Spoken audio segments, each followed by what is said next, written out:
يهده الله فلا مضل له ومن يضلل فلا هادي له وأشهد أن لا إله إلا الله وحده لا شريك له وأشهد أن سيدنا وسندنا ونبينا وإمامنا ومولانا محمدا عبده ورسوله صلى الله عليه وعلى آله وصحبه وبارك وسلم تسليما كثيرا كثيرا.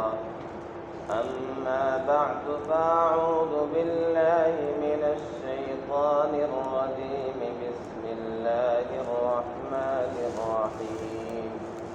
إن أول بيت وضع للناس للذي ببكة مباركا وهدى للعالمين. صدق الله العظيم. لائق صد احترام بزرگوں اور دوستوں، لوگوں کی خواہش اور فرمائش یہ تھی کہ عمرے کے بارے میں، عمرے کی کارگزاری، اس کا تذکرہ کیا جائے. تو امید ہے لوگوں میں ایک جذبہ اور شوق پیدا ہوگا اور انشاءاللہ ہم سب کے لیے رہنمائی کا بھی ذریعہ ہوگا.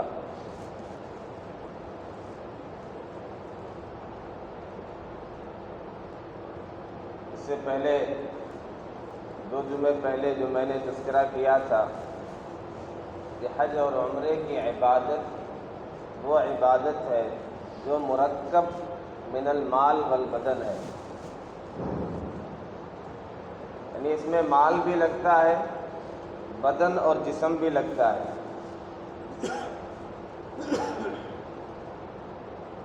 اب مال تو بہرحال لگایا جاتا ہے، لیکن مال جو خرچ کیا جاتا ہے تو جگہ جگہ عام طور پہ لوگوں کو یاد آتا ہے، وہ اسی کے اعتبار سے ہر چیز کو ناپتے ہیں. ہم نے تو اتنا پیسہ لگایا ہے، کھانا اس اعتبار سے اس کوالٹی کا نہیں لگ رہا ہے، رہائش اس درجے کی نہیں ہے، ایک روم میں 5 لوگ 6 لوگ.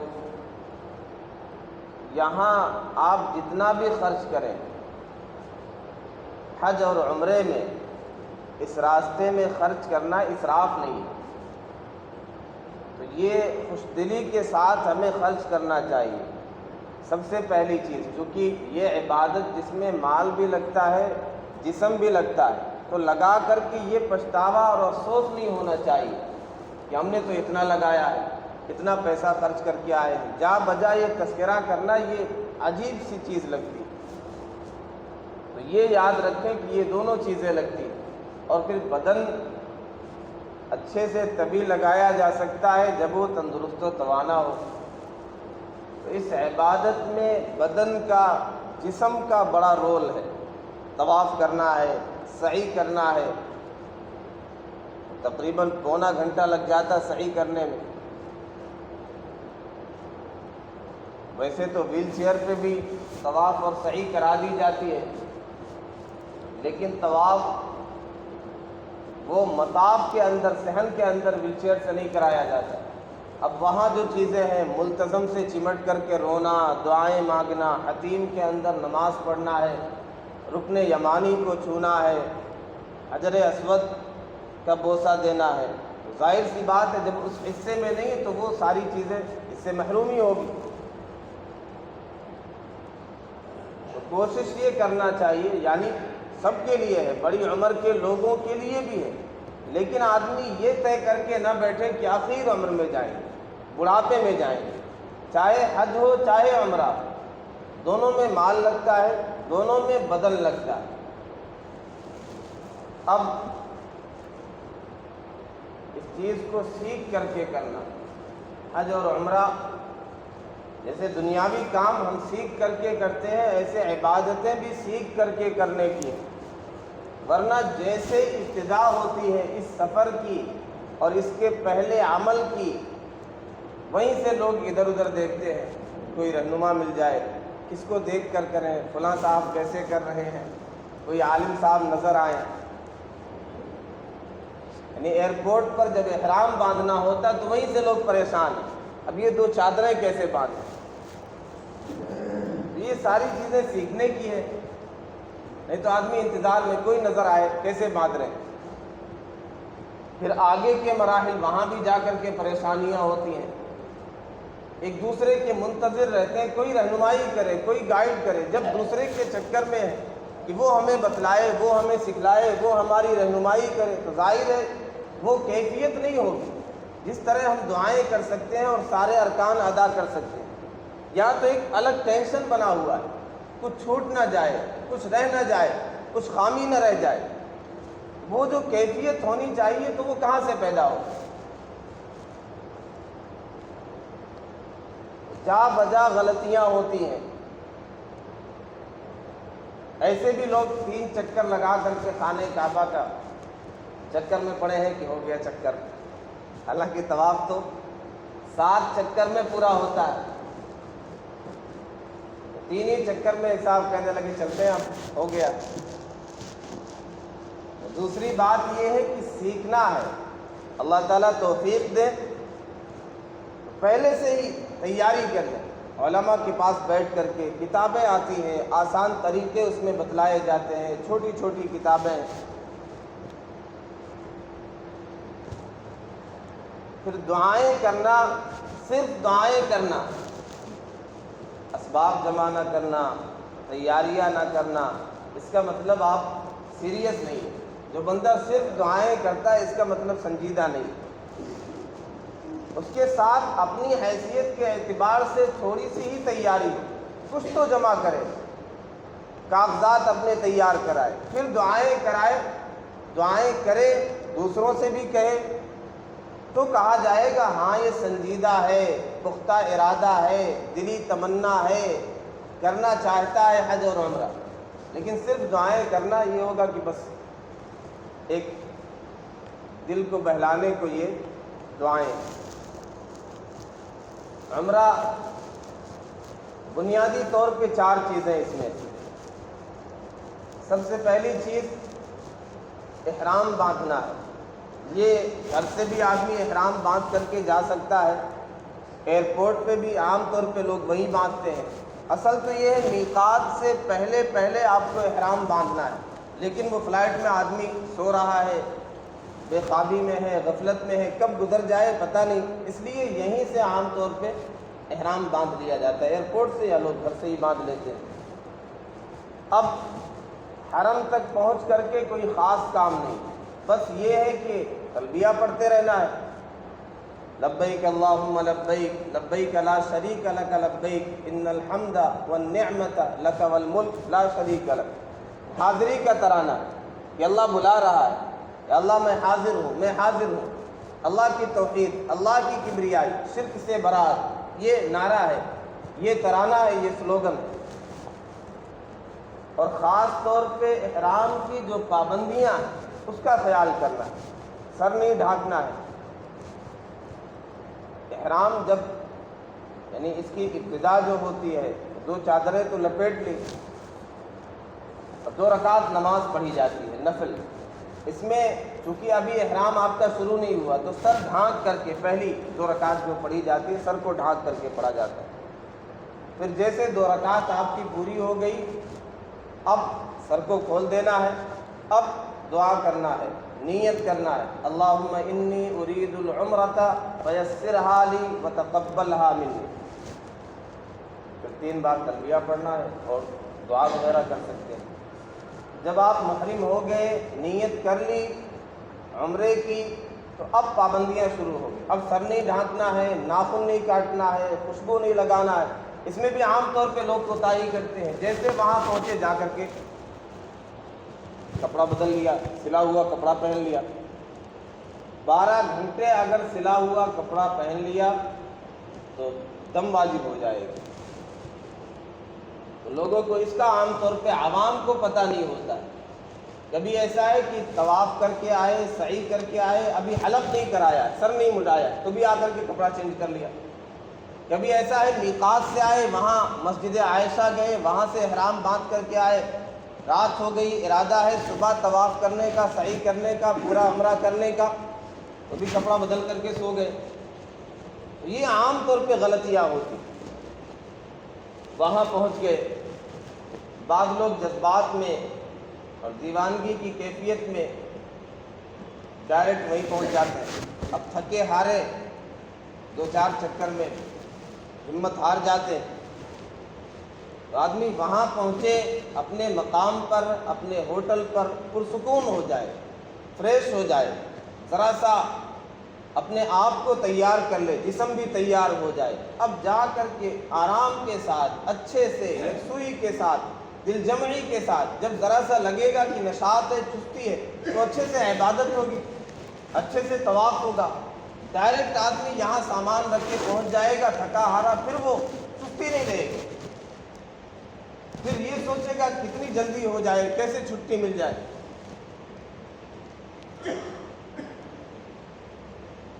اس سفر میں خاص طور پہ صبر کا مظاہرہ، عوام بہت جھگڑا کرتے چھوٹی چھوٹی چیزوں پر، کھانا ٹھیک نہیں ہے، یہ ٹھیک نہیں، انہوں نے ایسا کر دیا، گاڑی والے نے یہاں روک دیا، یہاں پریشان کر دیا، یہ شروع سے آخر تک لگا رہتا ہے۔ وہاں پہنچ کر کے اور واپسی تک غیبتیں، برائیاں، تو گناہ 420 لے کر کے جاتے ہیں، واپسی میں 840 ہو جاتے ہیں ان غیبتوں کی وجہ سے۔ تو اللہ ہم سب کو پہنچائے۔ خاص طور پہ اس کا خیال رکھنا ہے کہ ہم یہ سب فیسلٹیز اور سہولتیں دیکھنے نہیں آئے۔ اب وہاں سے جب پہنچ گئے، سکون و وقار کے ساتھ گائیڈ آپ کو لے کر کے جائے، یا آپ کو اچھے سے معلوم ہے، آپ نے پڑھ لیا ہے، سیکھ لیا ہے، تو خود جائے۔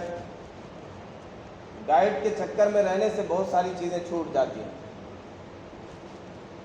خاص طور پہ خانہ کعبہ پر جب پہلی نظر پڑے تو دعائیں قبول ہوتی ہیں۔ یہ وہ موقع ہے کہ ایک بار آپ کو ملے گا۔ خانہ کعبہ پر جو پہلی نگاہ پڑے تو وہ وہی ہوگی، اس کے بعد آپ کی تو دوسری نگاہ ہوگی، وہ بات نہیں رہے۔ اب اسے آپ کو استعمال کرنا ہے۔ اب گائیڈ لوگ اپنے حساب سے لے کر کے چلتے ہیں، انہیں اپنا وقت دیکھنا رہتا ہے، وہ آپ کو فرصت اور موقع نہیں دیتے، وہ چلتے ہوئے ٹھیک ہے دیکھ لیجئے، دعائیں کر لیجئے۔ ہم لوگوں کے ساتھ بھی یہی ہوا، پورا گروپ ان کو لے کر کے چل رہے۔ ہم نے پڑھ رکھا تھا کہ پہلی نگاہ جب یہ احساس ہو جائے کہ آپ صحن میں پہنچ گئے ہیں، سیڑھی پر پہنچ گئے ہیں، اب آپ کو یہاں سے نظر آئے گا خانہ کعبہ، تو پہلے سے نگاہیں جھکا کر کے جانا ہے۔ جب لگے کہ اب سامنے آ گیا ہے، یہاں سے نظر آئے گا، تو سائڈ میں ہو جائے، ایک کنارے ہو جائے، راستہ چھوڑ کر کے اب پرسکون ہو کر کے، نگاہیں جما کر کے اب یہاں دعائیں کریں، دین کے لیے بھی، دنیا کے لیے بھی، آخرت کے لیے بھی۔ اور خاص طور پر ایک دعا جو امام اعظم ابو حنیفہ رحمۃ اللہ علیہ سے منقول ہے، یا اللہ مجھے مستجاب الدعوات بنا دے،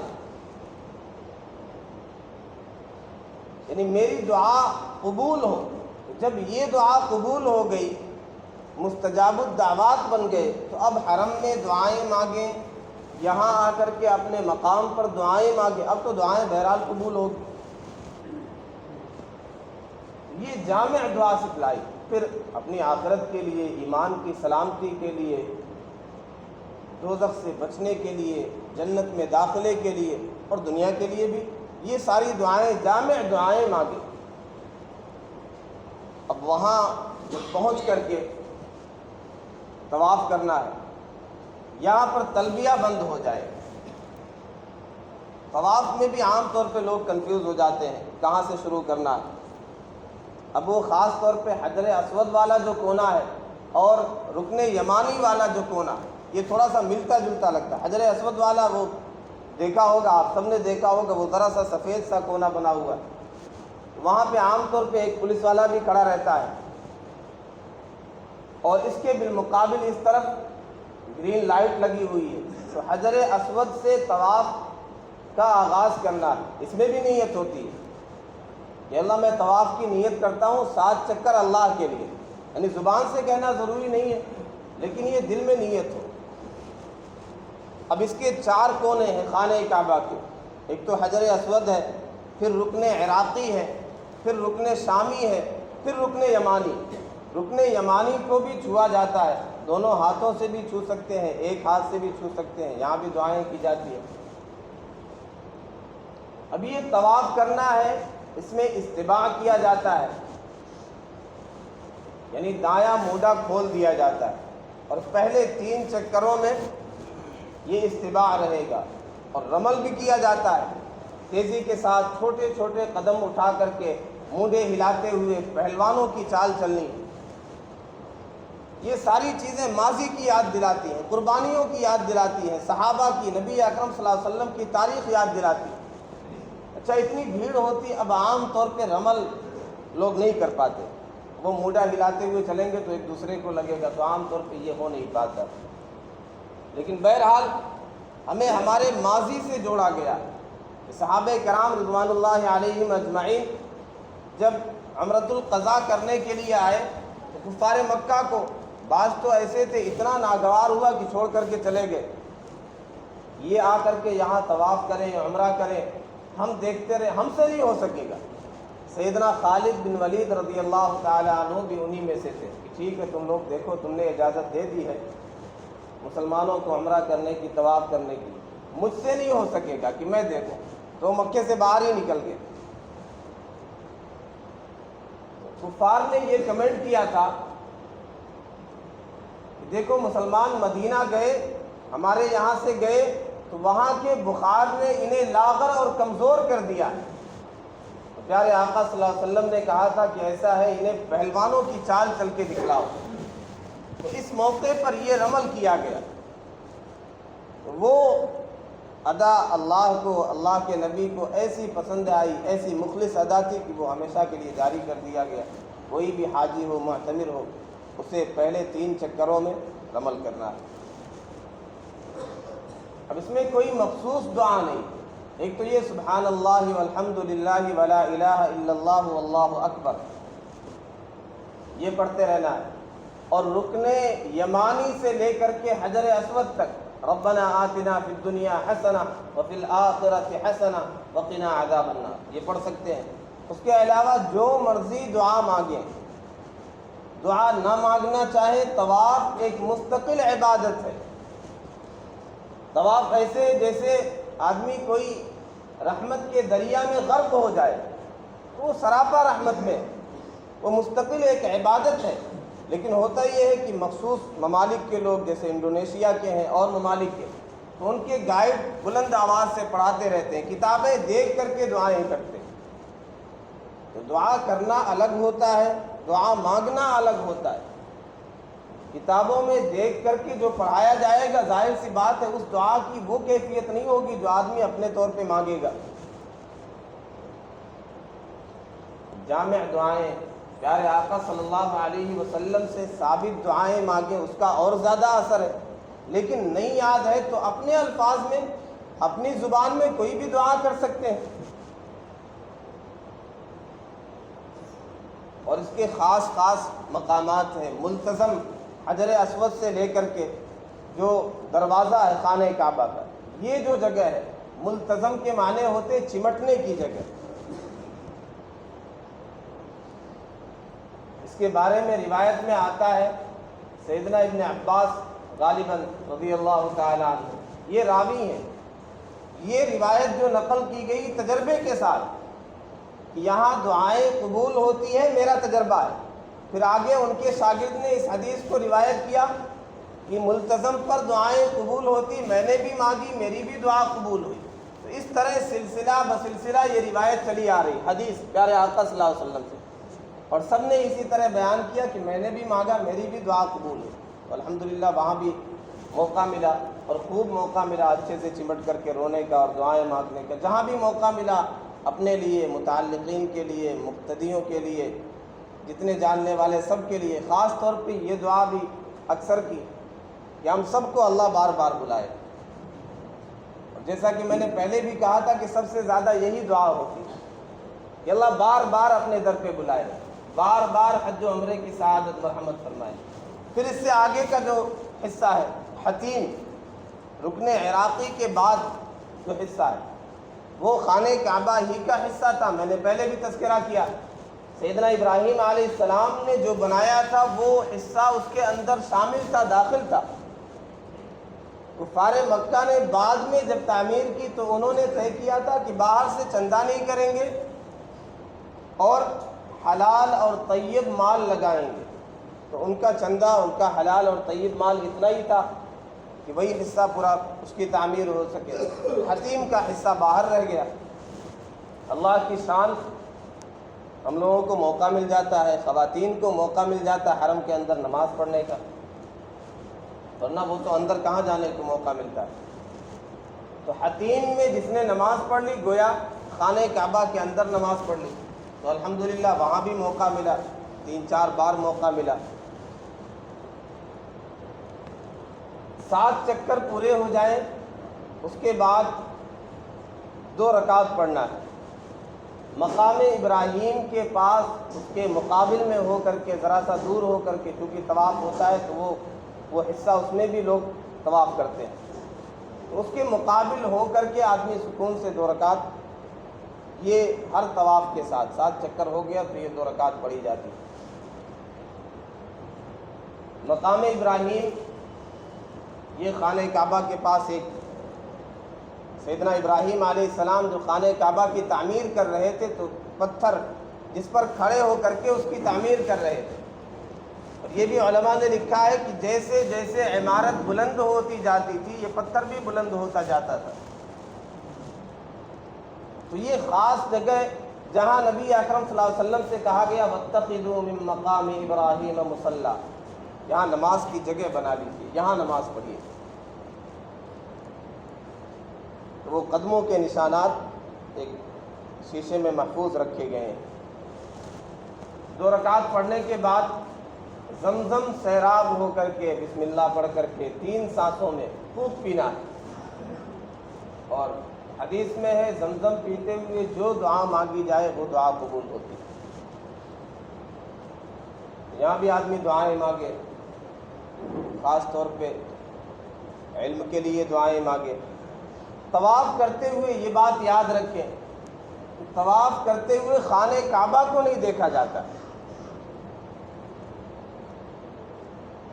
یعنی یہ سمجھیے جیسے بادشاہ سے ملاقات ہو تو نگاہیں نہیں ملائی جاتی، تو یہاں بھی گویا وہ کیفیت ہے کہ جب آپ طواف کر رہے ہیں، چکر لگا رہے تو خانہ کعبہ کو نہیں دیکھنا ہے،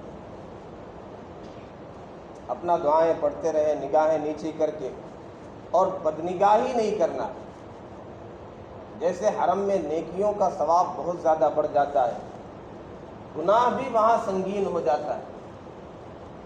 چنانچہ بہت سے اسلاف کے بارے میں آتا ہے کہ وہ حرم سے اس لیے باہر نکل جایا کرتے تھے یہاں کوئی غلطی نہ ہو جائے، گناہ نہ ہو جائے، کیونکہ یہاں کا جو جرم ہوگا، گناہ ہوگا، وہ بہت زیادہ سنگین ہوگا۔ چھوٹی غلطی بھی بڑی تصور کی جائے، اور یہاں بدنگاہی کرنا، آدمی اگر یہاں بدنگاہی کرتا ہے، گناہ کرتا ہے، تو گویا اللہ کے مہمانوں کے ساتھ یہ حرکتیں کر رہا ہے، تو انجام بھی بھیانک ہو سکتا ہے۔ جیسے لوط علیہ السلام کے یہاں جو مہمان آئے تھے فرشتے، تو انہیں تو نہیں پتا تھا ابتداءً کہ یہ فرشتے ہیں، قوم والے غلط حرکتوں میں مبتلا تھے، دیکھا بچے ہیں خوبصورت، پہنچ گئے دیوار چھلانگ کر کے۔ سیدنا لوط علیہ السلام نے کہا ان ہؤلاء ضیفی، یہ میرے مہمان ہیں، فلا تفضحون، مجھے رسوا نہ کرو ان کے بارے میں۔ تو ایسے حاجی اور عمرہ کرنے والے وفد اللہ، اللہ کے وفد ہیں، اللہ کے گویا مہمان ہیں، اور جا بجا لکھا بھی رہتا ضیوف الرحمن، رحمان کے مہمان۔ وہاں پہنچ کر کے اللہ کے مہمانوں کے ساتھ غلط نیت کے ساتھ، غلط ارادے کے ساتھ بدنگاہی کریں گے تو سخت پکڑ بھی ہو سکتی ہے۔ خاص طور پہ گناہوں سے بھی بچنا ہے، پھر صحیح کرنا ہے صفا مروہ کی۔ یہاں جب آدمی پہنچتا ہے تو وہ سارے مناظر، وہ ساری اسلامی تاریخ وہ ذہن و دماغ میں گھوم جاتے ہیں کہ کتنی عظیم قربانیاں سیدنا ابراہیم علیہ السلام کی، ان کے خاندان کی۔ وہ جگہ جو غیر ذی زرع تھی، جہاں آبادی کا کوئی نام و نشان نہیں تھا، سیاہ پہاڑی ہی پہاڑی، جہاں پانی نہیں، اور جب پانی نہیں تو نہ کوئی آبادی رہ سکتی ہے، نہ پیڑ پودے ہو سکتے ہیں، نہ کوئی چیز نہیں۔ لیکن اللہ قربانیوں کو رائے گاں نہیں ہونے دیتا۔ ہم بھی دین کے لیے، اسلام کے لیے اگر قربانیاں دیں گے تو اللہ ہمیں ضائع نہیں ہونے دے گا، اللہ ہمیں ناکام اور نامراد نہیں کرے گا۔ جیسے سیدہ ہاجرہ نے کہا تھا کہ جب چھوڑ کر کے جا رہے تھے سیدنا ابراہیم علیہ السلام، تو آخر میں جب پوچھا کیا اللہ کا حکم ہے، تو سر کے اشارے سے کہا ہاں۔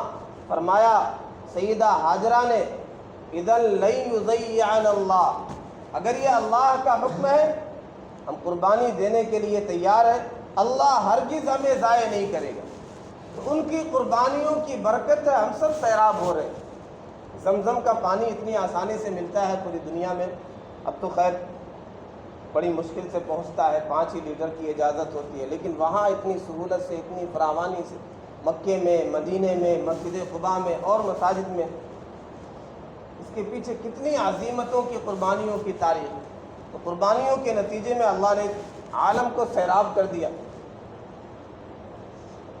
یہ سعی کرنا ہے، اس کے بعد جو کام ہے، سعی کے بعد بھی 2 رکعت پڑھی جاتی ہے، پھر حلق کرنا۔ حلق کرنا افضل ہے، قصر بھی کرا سکتے ہیں۔ یہ حلق کر کے سمجھیے عمرہ، یہ اس کے افعال مکمل ہو گئے، آدمی اب حلال ہو گیا۔ پھر وہاں زیارات بھی کراتے ہیں مقدس مقامات کی، وہاں کی ایک ایک چیز، ایک ایک پہاڑ، پوری سرزمین جہاں نبی اکرم صلی اللہ علیہ وسلم کے قدم مبارک پڑے، اسلام کی تاریخ جس سے وابستہ ہے، قربانیاں صحابہ کرام کی جس سے وابستہ ہے، وہ ساری چیزیں وہ سرزمین ہی دیکھنے کے لائق۔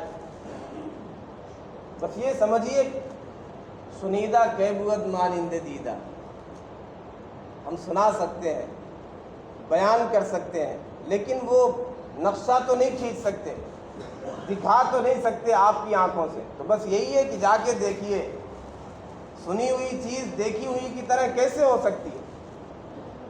یہ جو ٹور والے زیارت کراتے ہیں، غار ثور ہے، عرفات ہے، منی ہے، مزدلفہ ہے، سب ساتھی میں پڑتا ہے، باسی میں پڑتا ہے، مشعر حرام ہے، مسجد خیف ہے، مسجد جن ہے، جبل رحمت پر لے جا کر کے لوگ ٹھہراتے ہیں، 20-25 منٹ کا موقع دیتے ہیں۔ یہاں نبی اکرم صلی اللہ علیہ وسلم نے تقریباً 3.5 گھنٹے دعا کی تھی۔ آپ نے یہاں خطبہ دیا تھا حجۃ الوداع کا۔ عرفات کے معنی ہوتے پہچاننے کے۔ سیدنا آدم علیہ السلام اور اماں حوا کی یہاں ملاقات ہوئی تھی۔ یہ مختصر وقت میں یہ لوگ زیارت کراتے ہیں۔ میری خاص طور پہ تمنا یہ تھی کہ غار حرا جاؤں، جہاں پہلی وحی آئی، جہاں سے اقرا بسم ربک الذی خلق کا پیغام سنایا گیا۔ تو وہ 3-4 ساتھی الحمدللہ گئے۔ اونچی پہاڑی ہے اور بالکل سیدھی کھڑی چڑھائی ہے۔ ٹور والے کہہ رہے تھے کہ یہاں جاتے ہوئے تقریباً 2 گھنٹے لگ جاتے۔ تو میں حیران تھا، ایسا کیا ہے 2 گھنٹے لگ جائیں؟ پہاڑی تو بہت اونچی نظر نہیں آ رہی ہے بس سے دیکھتے ہوئے، اور وہ پہاڑ بھی غار حرا جو ہے وہ بالکل ایسے لگتا ہے جیسے اونٹ جب بیٹھے تو کوہان نما لگتا ہے۔ تو وہ دور سے وہ منظر لگتا ہے جیسے اونٹ بیٹھا ہوا۔ واقعی وہاں چڑھتے ہوئے تقریباً 1.5 گھنٹے لگ گئے۔ بالکل کھڑی چڑھائی ہے تو آدمی ہانپنے لگتا ہے، اور ہر کوئی جو ملتا تھا تو میں کہتا تھا کہ آرام سے آہستہ چلیے تو تھکاوٹ کم لگے گی۔ تو کئی پوائنٹ بھی ہیں، لوگ پانی بیچتے رہتے ہیں، شربت بیچتے ہیں۔ دھیرے دھیرے ایک 90 سال کی بڑھیا پانی پت کی، وہ بھی دیکھا اوپر، ہم حیران تھے۔ یہاں ہم لوگ تھک گئے، تو اس نے کہا بہت پرانی تمنا تھی، میرے بچے بھی ساتھ میں آئے ہیں غار حرا پر پہنچے۔ وہاں کوئی نمازیں پڑھنا مسنون تو نہیں ہے، نہ صحابہ سے کوئی اس طرح ثابت ہو کہ وہ جا کر کے پڑھتے تھے، لیکن بہرحال منع بھی نہیں ہے۔ تو یہ ہماری بھی تمنا تھی کہ وہاں جائیں، 2 رکعت پڑھیں، اور خاص طور پہ اقرا بسم ربک الذی خلق اس کی تلاوت کریں۔ تو الحمدللہ اللہ نے وہاں بھی پہنچایا۔ پھر نبی اکرم صلی اللہ علیہ وسلم کے شہر طیبہ، کیا پوچھنا ہے، کیا برکتیں ہیں، وہاں کی ہوا عجیب ہی لطف ہے، مدینے کی ہوا، جو شاعر جو کہتے ہیں مدینے کی ہوا تو عجیب ہی ہوا ہے۔ تو یہاں حرم میں نمازوں کا ثواب 1,00,000، وہاں مسجد نبوی میں 50,000، ساری چیزیں بس فیض اٹھانے کی ہے، لطف اندوز ہونے کی ہے۔ وہاں کے مقامات، مسجد قباء، وہاں 2 رکعت جا کر کے نماز پڑھنا عمرے جیسا ثواب ہے۔ تو الحمدللہ وہاں بھی 3-4 بار موقع ملا جانے کا۔ پھر وہیں پہ ایک باغ ہے جہاں نبی اکرم صلی اللہ علیہ وسلم ہجرت کر کے جب آئے تھے تو وہیں استقبال کیا گیا، مسجد قباء کے پاس۔ اور قباء اسلامی تاریخ میں پہلی مسجد ہے جو مسلمانوں نے تعمیر کی، فضیلت کے اعتبار سے 4تھی مسجد ہے۔ کل بھی میں نے جیسا کہا تھا، خاص طور پہ مدینہ طیبہ پہنچ کر کے بے ادبی نہیں کرنا ہے، گستاخی نہیں کرنا ہے، کہیں ایسا نہ ہو ہمارے عمل کی وجہ سے پیارے آقا صلی اللہ علیہ وسلم کو تکلیف پہنچ جائے۔ اور یہ حرکتیں خوب ہوتی ہیں دونوں جگہ، حرمین میں۔ موبائل کا چونکہ لوگ جیب میں لے کر کے گھومتے رہتے ہیں، خوب استعمال کرتے، تو یہ ساری چیزیں تو ہوں گی۔ ہمارے ساتھ بھی موبائل تھا، لیکن باہر کے مناظر تو ہم نے قید کیے، غار حرا ہے اور غزوہ احد ہے، غزوہ خندق ہے، لیکن حرمین سے کوشش کی کہ یہاں پہ موبائل استعمال نہ کریں۔ اور شروع سے کوشش یہ رہی کہ ہم نے کوئی نیٹ پیک وغیرہ ڈلایا ہی نہیں۔ آپ ہوٹل پہ چونکہ وائی فائی رہتا ہے تو یہ آدمی کم سے کم اتنی کوشش کرے کہ ہوٹل پہ وائی فائی رہتا ہے، وہاں آپ کو بات کرنا ہے، گھر پہنچ کر کے وہاں بات کریں۔ جب آپ کے پاس نیٹ پیک نہیں رہے گا تو امید ہے ویڈیو کالنگ نہیں کریں گے، ورنہ وہاں جا کر کے جہاں سلام کرنا ہے پیارے آقا صلی اللہ علیہ وسلم، جہاں طواف کر رہے ہیں خانہ کعبہ کا، وہاں سب ویڈیو کالنگ کر رہے ہیں، باتیں کر رہے ہیں۔ یہ بے ادبی، گستاخی ہے۔ یہاں تو پیارے آقا صلی اللہ علیہ وسلم کے پاس پہنچ کر کے طویل سلام کرنا چاہیے، لمبا سلام کرنا چاہیے۔ الصلاۃ والسلام علیک یا رسول اللہ، الصلاۃ والسلام علیک یا حبیب اللہ، الصلاۃ والسلام علیک یا امام المتقین، الصلاۃ والسلام علیک یا امام المجاہدین، السلام علیک ایھا النبی ورحمۃ اللہ وبرکاتہ، اشہد ان لا الہ الا اللہ واشہد ان محمدا عبدہ ورسولہ واشہد انک، وہاں کہیے، یعنی اشہد ان محمدن بھی کہہ سکتے، میں گواہی دیتا ہوں کہ آپ اللہ کے بندے، اس کے رسول ہیں۔ واشہد انک بلغت الرسالہ، میں گواہی دیتا ہوں کہ آپ نے رسالت کی تبلیغ کر دی۔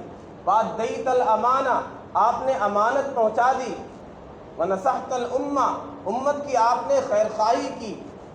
یہ طویل آدمی سلام کرے اور اظہار کرے دل کی کیفیت، جو ساری چیزیں وہاں کہیں۔ وَلَوْ أَنَّهُمْ إِذْ ظَلَمُوا أَنفُسَهُمْ جَاءُوكَ فَاسْتَغْفَرُوا اللَّهَ، یہ آیت جا بجا وہاں یاد آتی تھی اور عجیب کیفیت ہوتی تھی۔ اللہ تعالیٰ کا ارشاد ہے کہ یہ محبوب جنہوں نے اپنی جانوں پر ظلم کیا ہے، گناہ کیا ہے، اگر یہ آپ کے پاس پہنچ جائیں، یہ اپنے لیے استغفار کریں، اپنے گناہوں کی معافی مانگیں، آپ بھی ان کے لیے اللہ سے استغفار کریں، تو اللہ کو تواب پائیں گے، بہت زیادہ توبہ قبول کرنے والا، بہت زیادہ رحم کرنے والا پائیں گے۔ یہ آیت پڑھ کے عجیب ہی کیفیت ہوتی ہے، آنکھیں اشکبار ہو جاتی۔ تو عجیب دیوانے بھی ہوتے ہیں، رونے والے، زار و قطار رونے والے، اور بیوقوف لوگ بھی ہوتے جو سیلفی بنانے کے چکر میں، فوٹو کھینچنے کے چکر میں رہتے ہیں۔ نبی اکرم صلی اللہ علیہ وسلم کو بھی سلام کرنا ہے۔ اس کے بعد جو اگلی جگہ سیدنا ابو بکر صدیق رضی اللہ عنہ، السلام علیک یا خلیفۃ رسول اللہ، السلام علیک یا صاحب رسول اللہ فی الغار۔ پھر آگے سیدنا عمر رضی اللہ تعالیٰ عنہ، السلام علیک یا امیر المؤمنین، السلام علیک یا عز الاسلام والمسلمین، السلام علیک یا خلیفۃ رسول اللہ۔ تو اس طرح ان حضرات کو بھی سلام کرنا۔ پھر جنت البقیع جہاں تقریباً 10,000 صحابہ کرام مدفون ہیں، کوئی نشان نہیں لگا کس کی قبر ہے، اور مٹانے میں حکمت بھی ہے، لوگ پتہ نہیں کیا کیا کریں، جا کر کے مٹی ہی اکھاڑ لیں، زمین ہی اکھاڑ لیں۔ بہرحال وہاں مکے میں جنت المعلیٰ ہے، سیدہ خدیجہ رضی اللہ عنہ، ان کا مزار، وہاں جا کے عجیب ہی کیفیت ہوتی، جیسے آدمی اپنی ماں کے پاس پہنچ جائے۔ پھر ان کی قربانیاں کتنی قربانی دی دین کے لیے. سب سے پہلے اسلام میں داخل ہونے والی نبی اکرم صلی اللہ علیہ وسلم غار حرا سے انہی کے پاس آئے, اور غار حرا پر پیارے آقا صلی اللہ علیہ وسلم 15-20 دن کا کھانا لے کر کے جاتے تھے. جب ختم ہو جاتا سیدہ خدیجہ رضی اللہ عنہ 40 سال سے آگے کی عمر, اتنا اونچا پہاڑ غار حرا پر 1.5 گھنٹے 2 گھنٹے لگ جاتے, کیسے کھانا پہنچاتی تھی. پیارے آقا صلی اللہ علیہ وسلم پہلے تو یہی تشریف لائے کہ مجھے چادر اڑاؤ, تو پہلے یہی اسلام لانے والی دین کے لیے بے پناہ قربانی ہے. تو یہاں پہنچ کر کے نبی اکرم صلی اللہ علیہ وسلم نے ان کی وفات کے موقع پر کہا تھا کہ یہ عام الحزن ہے, غم کا سال. یہاں الگ ہی کیفیت ہوتی, جیسے ماں کے پاس پہنچا ہے, ماں کی قبر پہ آدمی پہنچا, بس شنیدہ کے بود مانند دیدہ. دنیا میں اس سے بہتر کوئی جگہ نہیں ہو سکتی حرمین شریفین سے, ایسا مبارک کوئی سفر نہیں ہو سکتا. ہم سب تیاری کریں, اس کے بعد دعائیں کریں, کاغذات تیار کرائیں, پیسے جمع کریں, جسم کو بھی تیار کریں, چلنے کی مشق کریں. اللہ ہم سب کو اپنے در پر بار بار حاضری کی سعادت مرحمت فرمائے, ہم سب کو حج و عمرے کی توفیق مرحمت فرمائے. وآخر دعوانا الحمدللہ رب العالمین.